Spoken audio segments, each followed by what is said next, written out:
waxaad tiraahday maanta waxaan ahay shukri cabdi aadan dacwad baad wadaa yaad ku wadaa dacwad inantu markaa waa tuma waxaa la yaaminaya way iska sheegtay shukri waxaa yaamina cabdi aadan amina cabdi aadan macay yaasiin markaa miyay sheegay way sheegtay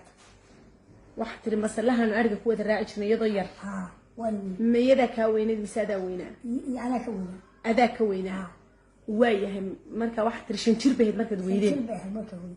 waayahay marka hooyada iyo aabaha maye dadkiina yaa idiin nooc adaa ka hadhay waayahay marka shukriyey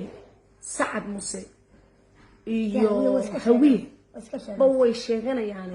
gabadhu rasmiyay tahay rasmi anaga walaashad qabiilkaagu waayo adiga naagarabo reer xaliya maxaad ummadda markaa ka codsanaysaa waxaan ku codsanaya inay caawiyaan oo ii soo qabta walaashaa laguu soo qabto waad u baahan tahay adaa maanta garab iyo gaashaan uga baahan walaashaa weeye codsigaagan markaa waxaad doonaysaa dhawaaq dheer in dadku ay ku caawiyaan dal iyo dabadba oo maanta la yiraahdo gabadha walaasheed bay u baahan tahay loo soo qabto markaa DNA-daas iyo DNA in lagaa qaado iyo in haddii alla awood la yiraahdo lagu siboodaba ummadaadaad ka sugaysaa marka gabadhan maxaad u malaynaysaa maxay idiin soo daydeen weyde way lunta marka ama sacad musaha ku ogeydeen ma hawiyaha ku cidba kumaydaan